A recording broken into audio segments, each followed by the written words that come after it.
আমলকি মাখা খেতে আমাদের সকলেরই ভীষণই ভালো লাগে। আর আমলকির মধ্যে প্রচুর পরিমাণে ভিটামিন সি থাকে। রোদের সময় বা সর্দি কাশি জ্বর হলে খেলে মুখে স্বাদ পাওয়া যায় আর খাবার হজম করতে সাহায্য করে। নমস্কার বন্ধুরা, পার্বতী কিচেনে সবাইকে স্বাগত জানিয়ে আজকের ভিডিও শুরু করছি। শীতকালের সেরা আমলকি দিয়ে আমলকি মাখা তৈরি করব। সাধারণত লোকাল ট্রেনে, বাসে কিংবা বাজারে বিক্রি করতে দেখা যায় আর খেতে ভীষণই ভালো লাগে। সেই স্বাদ বাড়িতে কিভাবে আনবেন সেটা এই ভিডিওর মাধ্যমে শেয়ার করব। খুব অল্প সময়ের রেসিপি, পুরো ভিডিওটা দেখতে থাকুন। আর প্রথমবার আমার চ্যানেলে থাকলে চ্যানেলটিকে সাবস্ক্রাইব করে দেবেন। তো চলুন আজকে রেসিপি শুরু করা যাক। আমলকি মাখা তৈরি করার জন্য আমি এখানে 7টা আমলকি নিয়েছি। এর মধ্যে থেকে 3টে আমলকি গ্রেট করে নেব আর 4টে আমলকি কেটে নেব। যতটা সম্ভব পাতলা পাতলা করে কেটে নেব।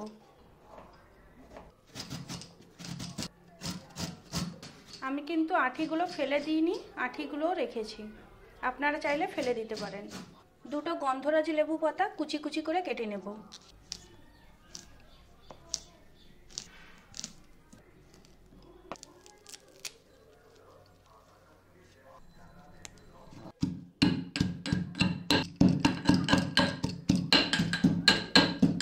কোচানো আমলকি, গ্রেট করা আমলকি, গন্ধরাজ লেবু পাতা কুচি,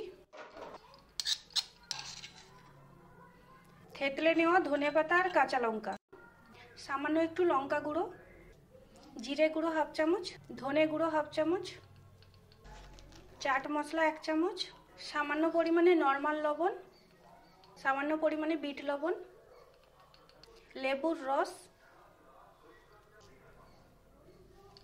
কাসুন্দি, ভালো করে মাখিয়ে নেব। মাখাতে মাখাতে আমার জিভে জল চলে আসছে। কার কার জিভে জল আসছে কমেন্ট করে জানাবেন।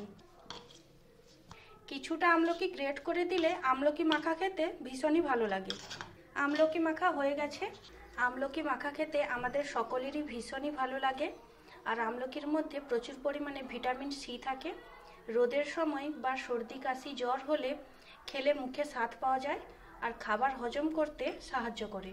আমার এই সহজ ছোট্ট রেসিপিটি আপনাদের কেমন লাগলো অবশ্যই কমেন্ট করে জানাবেন। ভিডিওটিতে লাইক ও চ্যানেলটিকে সাবস্ক্রাইব করবেন। পুরো ভিডিওটিতে পাশে থাকার জন্য আপনাদের অসংখ্য ধন্যবাদ। আপনারা সবাই সুস্থ থাকবেন, ভালো থাকবেন। আবার দেখা হবে অন্য কোনো নতুন রেসিপির সঙ্গে। আর যদি কোনো নতুন রেসিপি দেখতে চান কমেন্ট করে জানাবেন।